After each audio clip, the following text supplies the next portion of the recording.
नमस्कार दोस्तों, स्वागत है आप सभी का आपके अपने इस YouTube चैनल बाय MD धीवर पर। दोस्तों, आज का जो हमारा क्लास होने वाला है वो क्लास नंबर 28वां होने वाला है। और आज के क्लास का जो हमारा विषय रहने वाला है वो सामान्य ज्ञान रहने वाला है।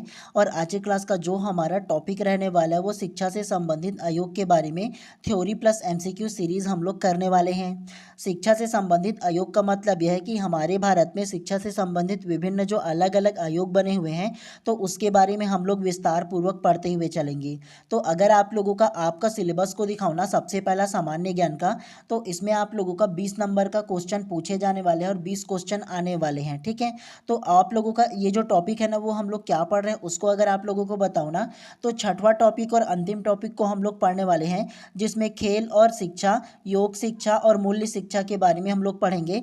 और इसमें जो पढ़ने वाले हैं वो फर्स्ट टॉपिक को हम लोग कवर करने वाले हैं, जिसमें भारत के विभिन्न शिक्षा से संबंधित आयोग व शिक्षा नीति के बारे में क्या करेंगे हम लोग आज जानेंगे। ठीक है, तो आप लोगों का ना ये जो अंतिम टॉपिक है वो आज से शुरू हो रहा है। और आप लोगों को मैं कोशिश करूंगा ना कि इस महीने के अंत तक की ना जितने भी सिलेबस है ना वो खत्म करने की कोशिश करूंगा, नहीं होगा तो अगले महीने के शुरुआती हफ्ते तक की खत्म कर दूंगा मैं आप लोगों को। ठीक है, चलिए सबसे पहले अगर आप लोग ना टॉपिक को देखोगे तो खेल और शिक्षा, योग शिक्षा और मूल्य शिक्षा के बारे में हम लोग जानेंगे, जिसमें क्या करेंगे अलग अलग जो आयोग बने हुए ना भारत में शिक्षा से संबंधित, तो उसके बारे में जानेंगे। सबसे पहले आप लोगों को थोड़ा सा थ्योरी पढ़ाऊंगा और उसके बाद फिर आप लोगों को जो जो नोट करने के लिए बोलूँगा उन तमाम चीज़ों को नोट करते हुए भी आप लोगों को चलना होगा, ताकि आप लोगों का शॉर्ट ना जो नोट्स है वो भी तैयार हो सके, ताकि आप लोगों का रिविज़न भी हो सके। ठीक है, तो इसीलिए ज़रूरी कि आप लोगों को रिविज़न भी करने के लिए ना शॉर्ट नोट्स भी बनाना है।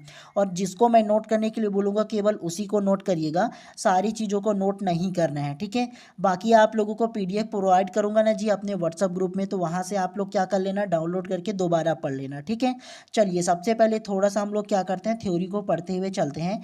आप लोग क्या कीजिएगा, केवल सुनिएगा या फिर साथ में पढ़ते हुए चलिएगा तो अच्छी बात है। ठीक है, तो ध्यानपूर्वक सुनिएगा।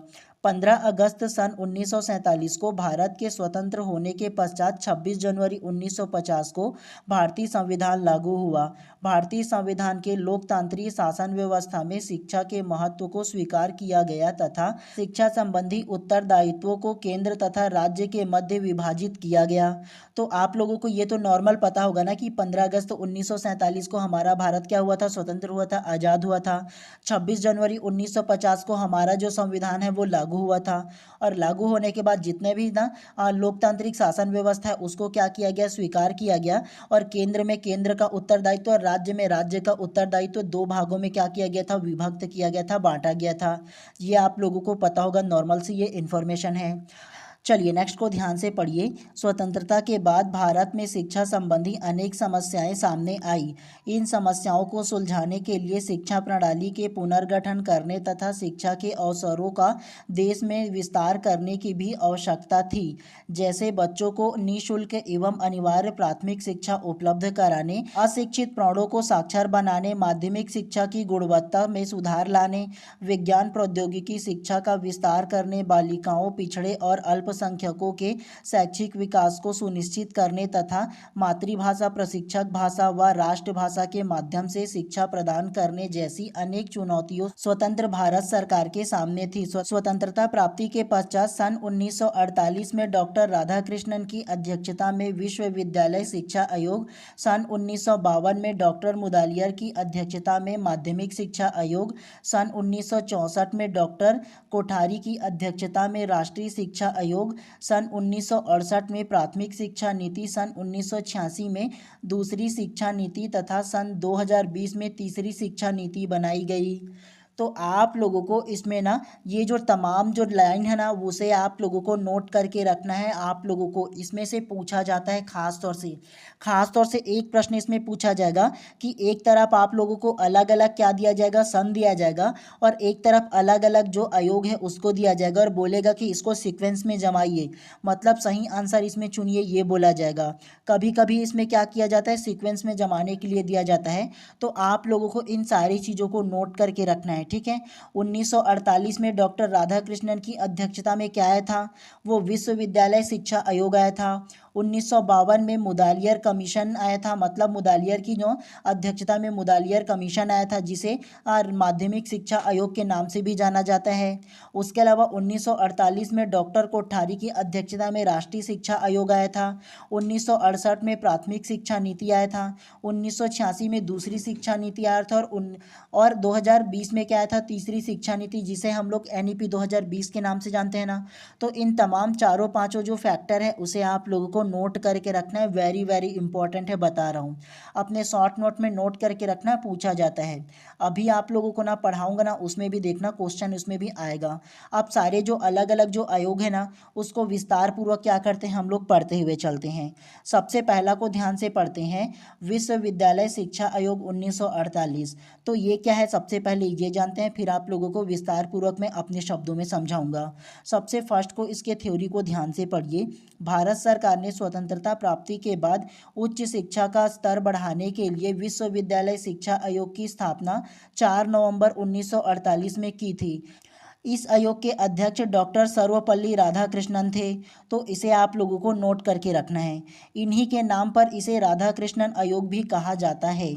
इस आयोग के अन्य सदस्य doctor Tarachand, doctor Zakir Hussain, doctor Lakshman Swami Mudaliar, doctor Meghnath Saha जैसे दिग्गज विद्वान शामिल थे। इनके साथ ही इस आयोग के 2 अमेरिकन विद्वान एवं एक ब्रिटिश विद्वान सदस्य भी शामिल हुए थे। इस आयोग में मुख्य उद्देश्य निम्न था।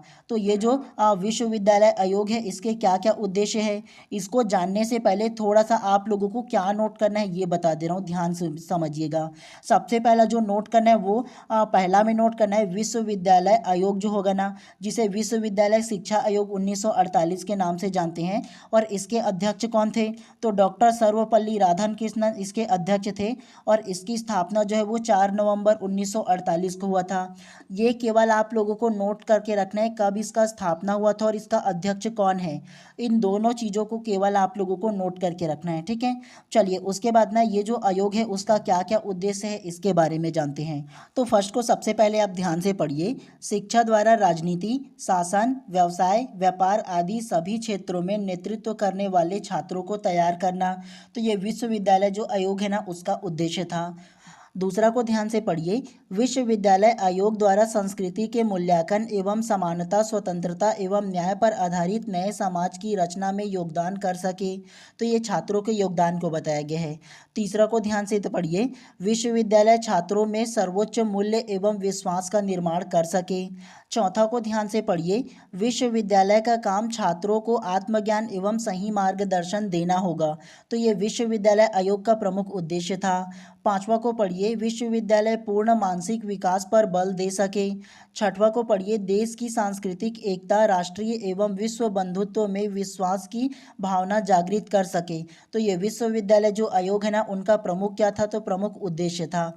उसके अलावा विश्वविद्यालय आयोग के जो क्या क्या कार्य है ना, तो इसके बारे में थोड़ा सा जानते हैं, तो इसको भी पढ़िएगा। फर्स्ट को, विश्वविद्यालय आयोग द्वारा शिक्षा में सुधार करने एवं शिक्षा स्तर को उच्च बनाने के लिए विश्वविद्यालयों को सलाह देना था।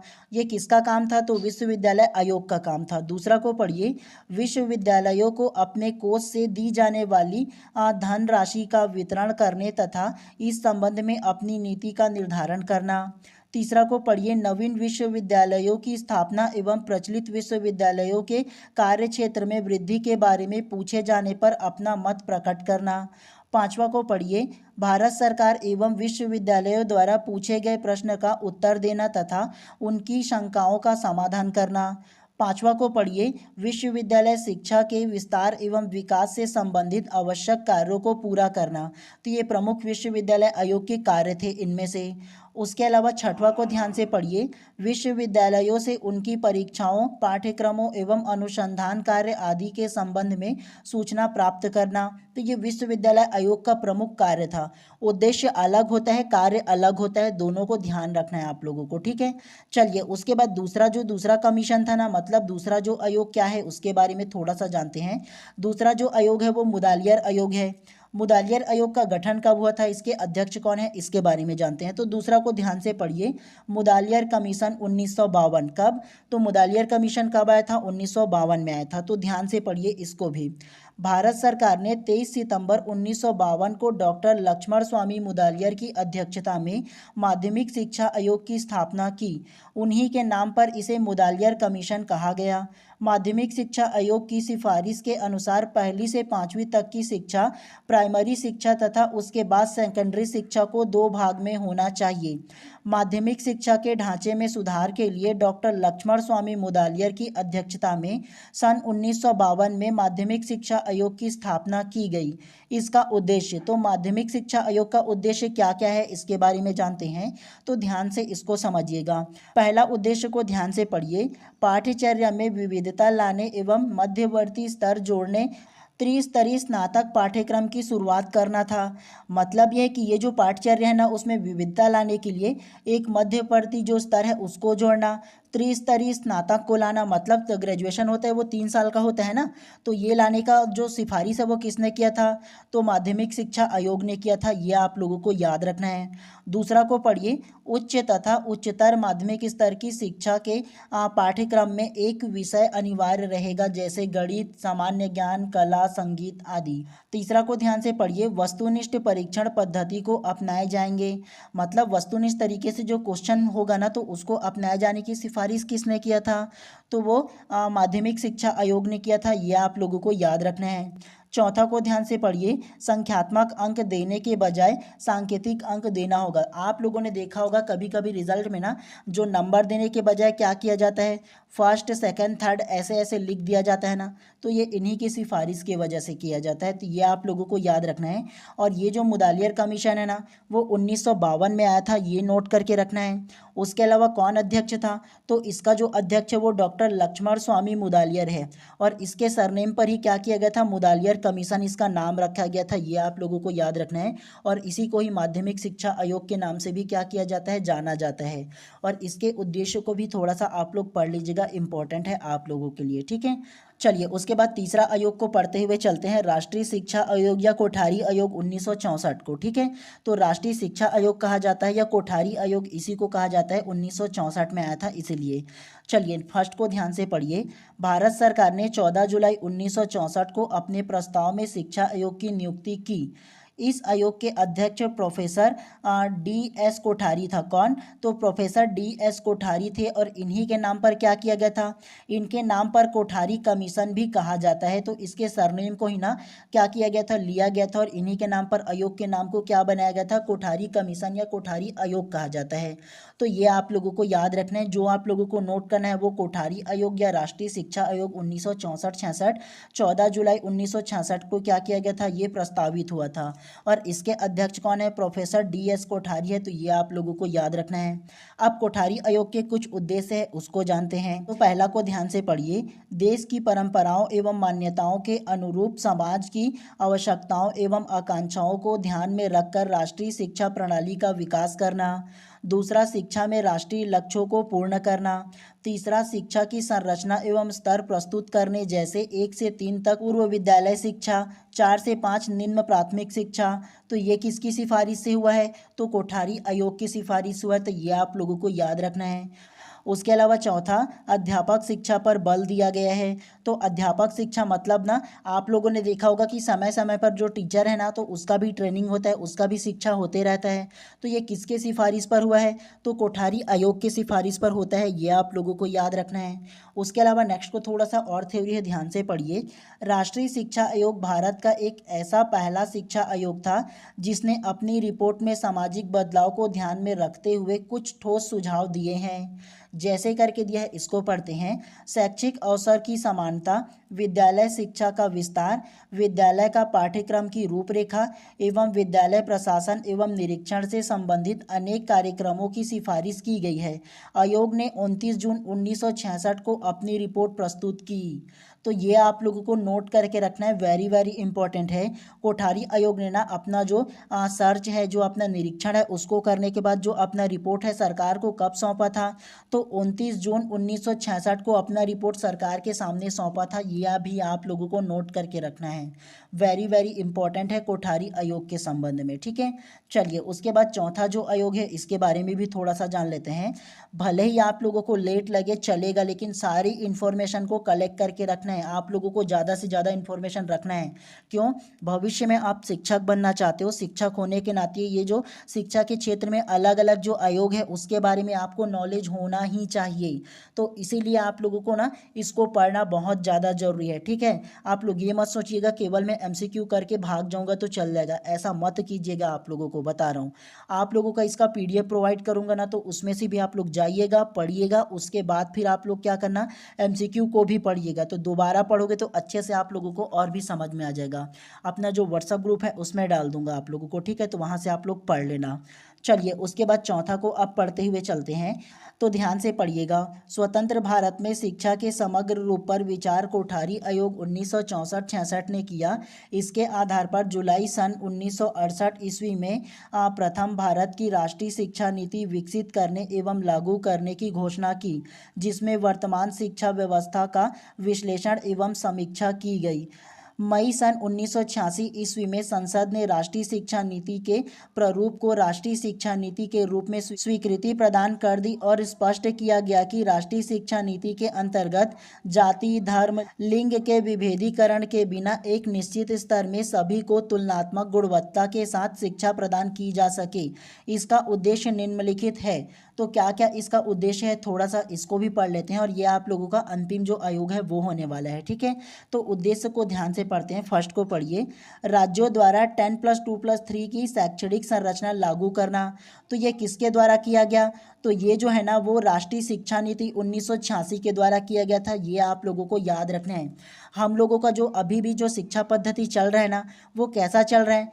10+2+3 मतलब पहली से लेकर के 10वीं तक की, 10वीं के बाद 2 साल 12वीं पढ़ेंगे, 11वीं और 12वीं, और 12वीं के बाद 3 साल क्या करेंगे, ग्रेजुएशन करेंगे, ठीक है। तो ये 10+2+3 का कॉन्सेप्ट किस में दिया गया है? तो राष्ट्रीय शिक्षा नीति 1986 में जो आया था बदलाव ना, तो तब तक से लेकर के अब तक की चल रहा है। इसके बाद क्या आएगा ये आप लोगों को बताऊंगा ना, तो उसमें 2020 में ना क्या आया था, एनईपी 2020 आया था।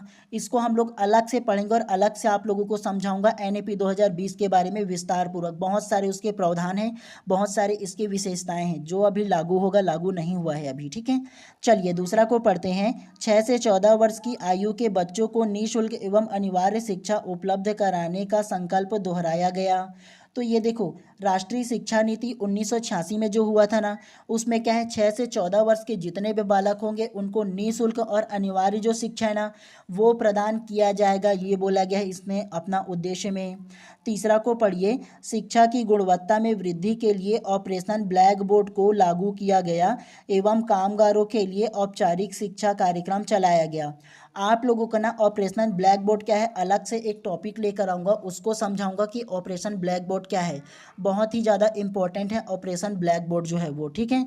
अगर शॉर्ट में ऑपरेशन ब्लैक बोर्ड के बारे में बताऊँ ना, तो ऑपरेशन ब्लैक बोर्ड ना गवर्नमेंट की एक बहुत ही ज़्यादा उन्नत नीति था, जिसके माध्यम से क्या किया गया था, जो भी प्राइमरी स्कूल है ना, तो उसमें जो प्राथमिक सुविधाएं हैं ना, जैसे बच्चों को खेलने के लिए जो जितने भी सारे इंस्ट्रूमेंट है, बल्ला, उसके अलावा बॉल, उसके अलावा खेलने के लिए अलग अलग संसाधन है, पढ़ने के लिए अलग अलग बुक वगैरह है, तो वो सारा चीज़ उपलब्ध कराने के लिए ऑपरेशन ब्लैक बोर्ड जो है वो लागू किया गया था, चलाया गया था।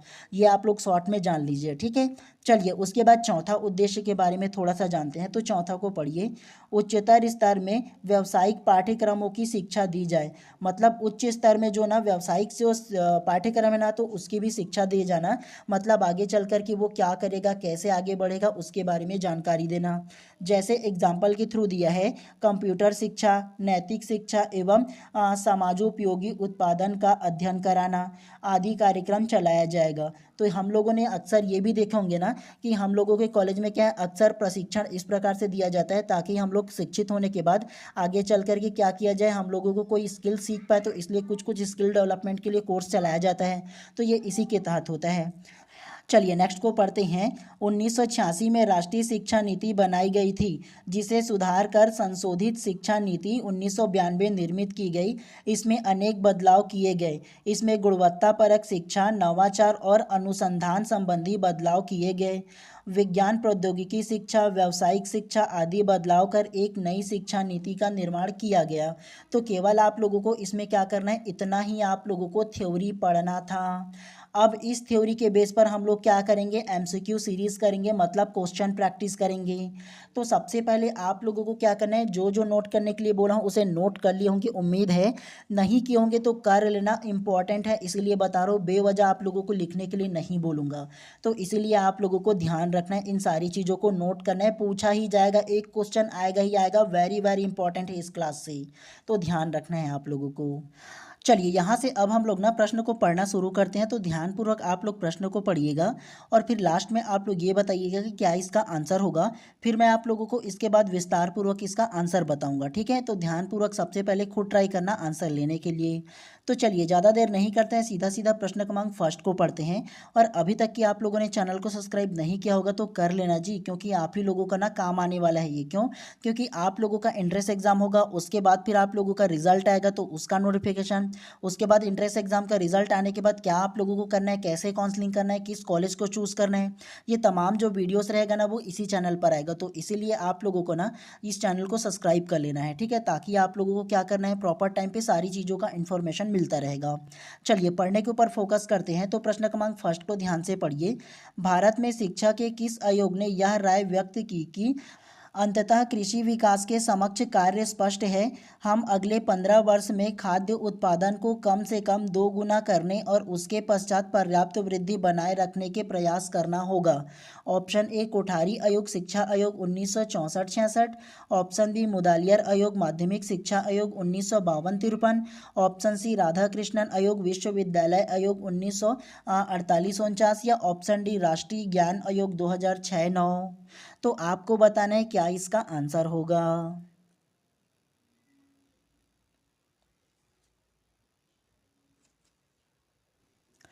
तो प्रश्न क्रमांक एक का जो करेक्ट आंसर होगा ना वो ऑप्शन नंबर ए इसमें करेक्ट हो जाएगा, कोठारी आयोग शिक्षा आयोग 1964-66 करेक्ट हो जाएगा। कैसे?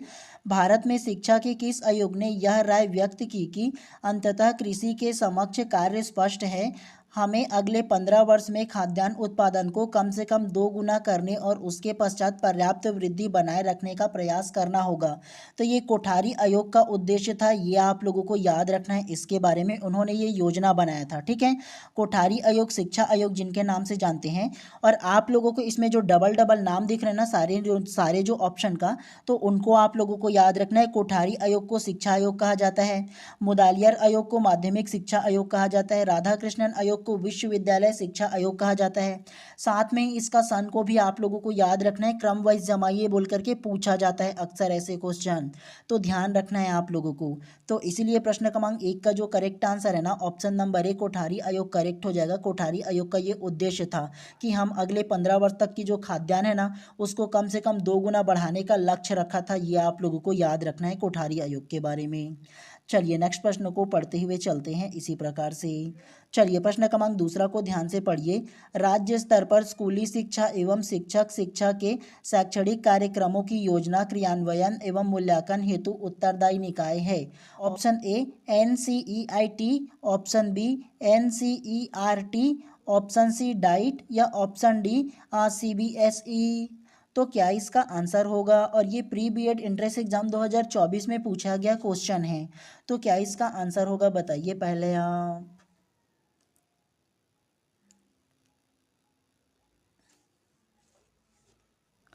तो प्रश्न क्रमांक दूसरा का जो करेक्ट आंसर होगा ना वो option number B SCERT correct हो जाएगा इसमें, ठीक है। इसमें देखो फर्स्ट में बोला वो N से शुरू हुआ है, लेकिन बी जो है ना वो S से शुरू हुआ है, ठीक है। तो ये आप लोगों को ध्यान रखना है, दोनों को समझाऊंगा फर्क को आप लोगों को। सबसे पहले प्रश्न क्रमांक दूसरा को पढ़ लो। राज्य स्तर पर स्कूली शिक्षा एवं शिक्षक शिक्षा के शैक्षणिक कार्यक्रमों की योजना क्रियान्वयन एवं मूल्यांकन हेतु उत्तरदायी निकाय है। तो इसका जो उत्तरदायी निकाय होगा वो SCERT इसमें करेक्ट हो जाएगा। अब आप लोगों के मन में ये सवाल आ सकता है कि SCERT क्या होता है। तो सबसे पहले SCERT का फुल फॉर्म जान लो। SCERT का जो फुल फॉर्म होता है या पूरा जो नाम होता है वो state council of education research and training होता है। क्या? तो state council of education research and training इसका फुल फॉर्म होता है।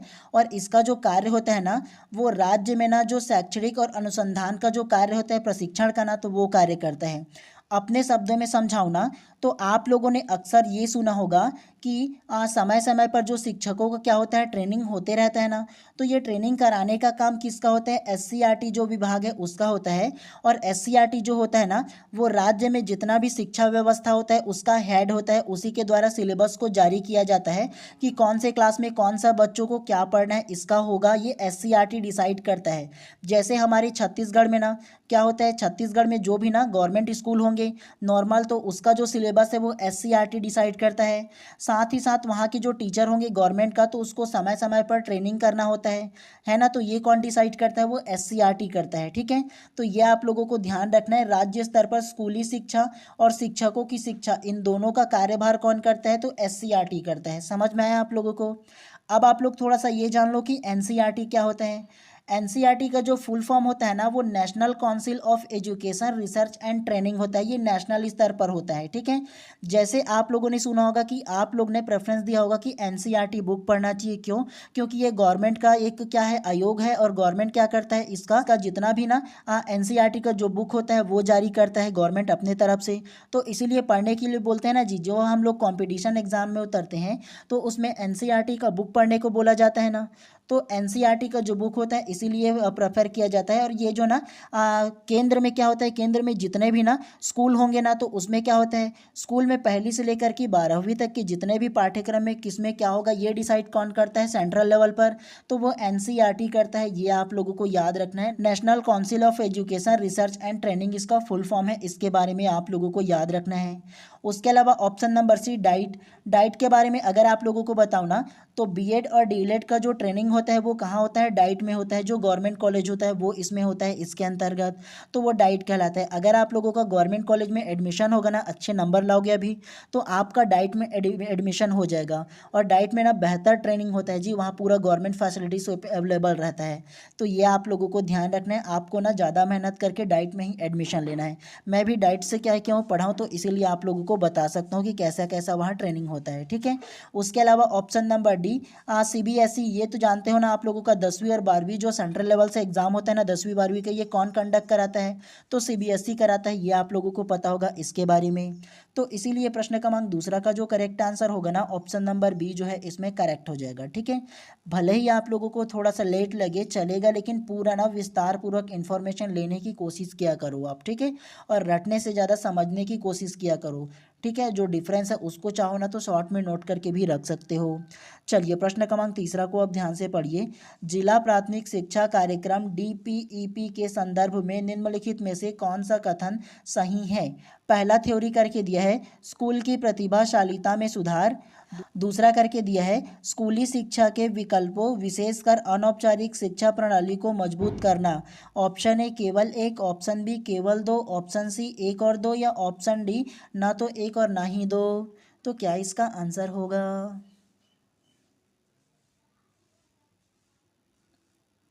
तो प्रश्न क्रमांक तीसरा का जो करेक्ट आंसर होगा ना, वो ऑप्शन नंबर सी, दोनों एक और दो, इसमें करेक्ट हो जाएगा। कैसे, जिला प्राथमिक शिक्षा कार्यक्रम DPEP के संदर्भ में निम्नलिखित में से कौन सा कथन सत्य है बोला है। तो पहला कथन स्कूल प्रतिभाशालीता में सुधार होगा, ये करेक्ट हो जाएगा। दूसरा स्कूल शिक्षा के विकल्पों विशेषकर अनौपचारिक शिक्षा प्रणाली को मजबूत करना, ये भी करेक्ट हो जाएगा, ठीक है। तो ये आप लोगों को याद रखना है इसके बारे में। चलिए नेक्स्ट प्रश्न को पढ़ते हुए चलते हैं इसी प्रकार से। चलिए प्रश्न क्रमांक सातवां को ध्यान से पढ़िए। अब आप लोगों के मन में ये सवाल आ सकता है कि प्रश्न क्रमांक तीसरा के बाद सातवां कैसे। तो एक चीज़ आप लोगों को बता दूं, इसमें ना प्रश्न क्रमांक पे ध्यान मत देना आप लोग, क्योंकि मैं जो जो इंपॉर्टेंट क्वेश्चन है केवल वही लेकर के आऊँ, क्योंकि इसी प्रकार के क्वेश्चन लॉन्ग फॉर्मेट में पूछा जाता है। और ये DELED 2024 का क्वेश्चन है, इसीलिए लाया हूँ आप लोगों के लिए, ठीक है। चलिए प्रश्न क्रमांक 7 को ध्यान से पढ़िए। निम्नलिखित में से कौन RMSA राष्ट्रीय माध्यमिक शिक्षा अभियान का मुख्य उद्देश्य है। पहला करके दिया है यह सुनिश्चित करना कि सभी माध्यमिक विद्यालय में कम से कम निर्धारित मानकों के अनुसार भौतिक सुविधाएं, कर्मचारी और सामग्री हो। दूसरा, मानदंडों के अनुसार सभी युवाओं के लिए माध्यमिक स्कूल शिक्षा तक पहुंच में सुधार करना। तीसरा, यह सुनिश्चित करना कि कोई भी बच्चा लिंग, सामाजिक, आर्थिक विकलांगता और अन्य बाधाओं के कारण संतोषजनक गुणवत्ता वाली माध्यमिक शिक्षा से वंचित न रहे। उसके अलावा चौथा, माध्यमिक विद्यालय विद्यालय के छात्रों के जीवन में सकारात्मक गुणवत्ता परिवर्तन लाना। ऑप्शन ए 1, 2 और 4, ऑप्शन बी 1, 2, 3 और 4, ऑप्शन सी 2, 3, 4 या ऑप्शन डी 1 और 4। तो कौन कौन सा इसमें करेक्ट होगा आपको ये बताना है।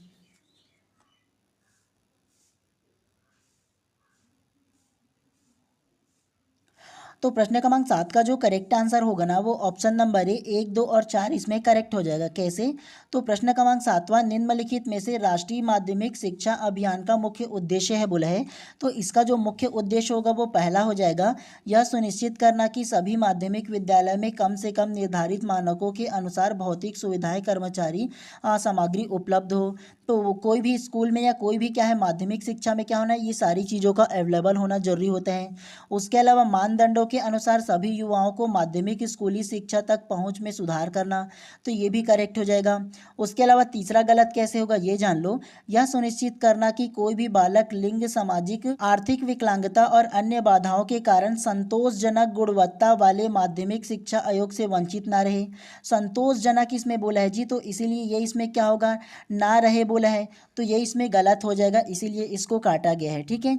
उसके अलावा चौथा को देखो, माध्यमिक विद्यालय के छात्रों के जीवन में सकारात्मक गुणवत्ता परिवर्तन लाना, तो ये क्या है इसमें पॉजिटिव है। तीसरा को पढ़ोगे तो इसमें नेगेटिविटी आप लोगों को नजर आएगा, ध्यान से देखोगे तो इसमें, तो इसीलिए इसमें क्या है गलत कर दिया गया है। ठीक है, तो ये आप लोगों को ध्यान रखना है। और व्यापम के द्वारा ना ये जो ऑप्शन नंबर है उसको सही लिया गया है, तो ये आप लोगों को ध्यान रखना है। इसके बारे में आप लोगों को PDF प्रोवाइड कर दूंगा ना, तो उसमें से थोड़ा अच्छे से और पढ़ लीजिएगा, तो आप लोगों को और अच्छे से क्या है समझ में आ जाएगा आप लोगों को। ठीक, चलिए प्रश्न क्रमांक 18 को ध्यान से पढ़िए। किस आयोग ने उल्लेख किया कि कार्य अनुभव विद्यालयी पाठ्यक्रम का अनिवार्य हिस्सा होना चाहिए?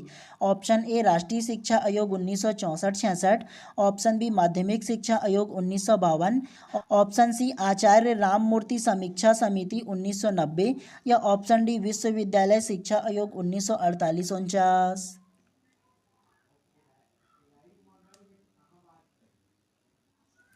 तो प्रश्न क्रमांक 18 का जो करेक्ट आंसर होगा ना वो ऑप्शन नंबर ए राष्ट्रीय शिक्षा आयोग 1964-66 करेक्ट हो जाएगा। कैसे? किस आयोग ने उल्लेख किया कि कार्य अनुभव विद्यालयी पाठ्यक्रम का अनिवार्य हिस्सा होगा? तो ये राष्ट्रीय शिक्षा आयोग 1964-66 का है, ये आप लोगों को याद रखना है। और प्री बीएड 2023 का ये क्वेश्चन पूछा गया था, तो इसी प्रकार से क्वेश्चन पूछा जाता है, तो ध्यान रखना है आप लोगों को। ठीक है, चलिए नेक्स्ट प्रश्न को पढ़ते हुए चलते हैं इसी प्रकार से। चलिए प्रश्न क्रमांक 25 को ध्यान से पढ़िए। निम्नलिखित में से किसने माध्यमिक स्तर पर बहुउद्देशीय विद्यालय खोलने का सुझाव दिया? Option A doctor S Radhakrishnan आयोग 1948-49, ऑप्शन बी मुदालियर माध्यमिक शिक्षा आयोग 1952-53, option C doctor S Kothari शिक्षा आयोग 1966-66 या ऑप्शन डी प्रोफेसर यशपाल समिति 1993। तो प्रश्न क्रमांक 25 का जो करेक्ट आंसर होगा ना वो ऑप्शन नंबर बी मुदालियर माध्यमिक शिक्षा आयोग 1952-53 करेक्ट हो जाएगा। कैसे?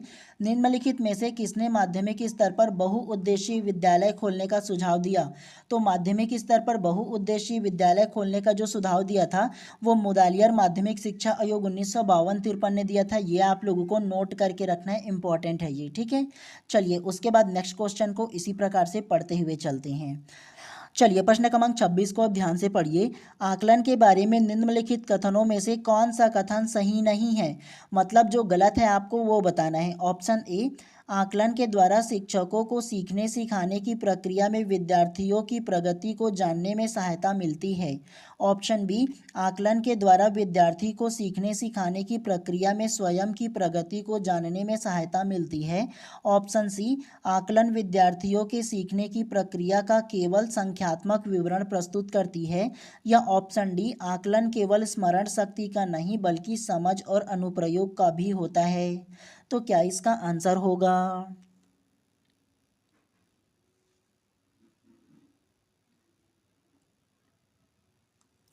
तो प्रश्न क्रमांक 26 का जो करेक्ट आंसर होगा ना वो ऑप्शन नंबर सी जो है इसमें करेक्ट हो जाएगा। कैसे? आकलन के बारे में निम्नलिखित कथनों में से कौन सा कथन सही नहीं है? मतलब जो गलत कथन है उसे आप लोगों को लेना था, तो ऑप्शन नंबर सी जो है इसमें गलत कथन हो जाएगा। कैसे? आकलन विद्यार्थी के सीखने की प्रक्रिया का केवल संख्यात्मक विवरण प्रस्तुत करती है।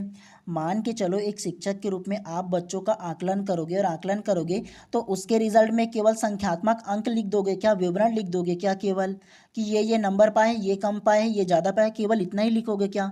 नहीं लिखोगे। केवल जो है वो निगेटिव शब्द भी होता है, उसके अलावा उसके प्रगति को ना केवल संख्यात्मक रूप से आप नहीं लिख सकते, तो इसीलिए ये गलत हो जाएगा। ठीक है, तो इसीलिए प्रश्न क्रमांक 26 का जो करेक्ट आंसर होगा ऑप्शन नंबर सी जो है इसमें करेक्ट हो जाएगा। चलिए नेक्स्ट को पढ़ते हुए चलते हैं।